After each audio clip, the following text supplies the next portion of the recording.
Greetings. So I was looking at this nearly 11-year-old video titled معمر القذافي والدولة الفاطمية الثانية, or معمر القذافي and the second Fatimid state.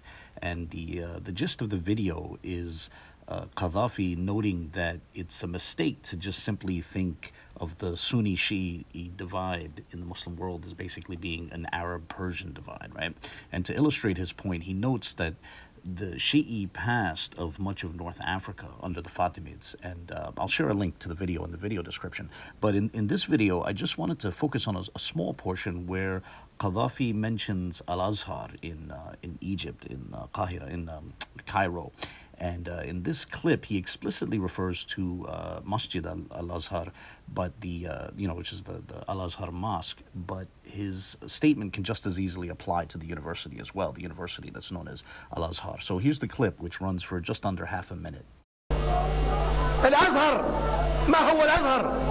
هو فاطمة الزهراء، هو مسجد فاطمة الزهراء. كل من تخرج وسيتخرج من الأزهر أو درس ويدرس في الأزهر لا يستطيع أن يخرج من جلدته. الأزهر قلعة من قلاع الفاطمية. لولا الفاطميين ما في أزهر. ما معنى الأزهر؟ معناها جامع فاطمة الزهراء.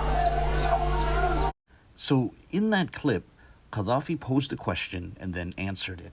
ما هو الأزهر؟ هو مسجد فاطمة الزهراء.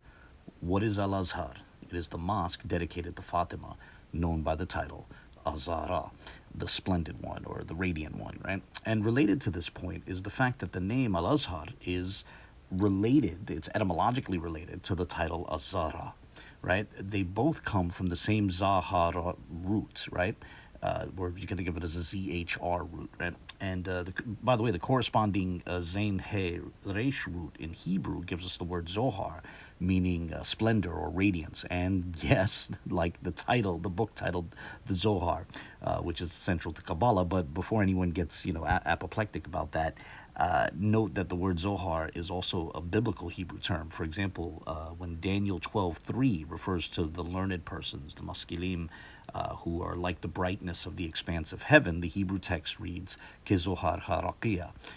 Also in both Geᶜez and Amharic, the word for Venus is zuhra, right, which relates directly to the Arabic word for Venus, which is az-Zuhra. And in both cases, the planet is called that in reference to its radiance. But anyway, getting back to Qadhafi's point about the mosque and the university in Egypt, while the title az-Zahra means the radiant one, Al-Azhar means the most radiant, or the more radiant, the more splendid one, right? And the mosque and university were actually named after Fatima, with that name, Al-Azhar, being a deliberate allusion to the title that Shi'is give to Fatima, which is az-Zahra, the splendid one, the radiant one. So the masjid and the university have that name because the Fatimids were Shi'is, right? And that was Qadhafi's point. But however, separate from Qadhafi's point, I'd also like to note that the Fatimids were Ismaïlis. And I shared this as a closing note because it might have some minor Christological relevance. While the overwhelming majority of Muslims reject the crucifixion of Christ, primarily because they interpret the Quran as rejecting it, historically, many Ismaïlis interpreted the Quran harmoniously with the crucifixion, and thus they affirmed that Christ was in fact crucified. Now, I mention that because that raises, in my opinion, a tantalizing possibility. While at this time I can't prove definitively that this was the case, it's nonetheless plausibly the case that a millennium ago, the teachers at Al-Azhar were teaching that Christ was in fact crucified. Honestly, I find that possibility very interesting. But that's all I wanted to share. So on that note, I'll close this very brief video here. As always, I look forward to the comments of others. God bless.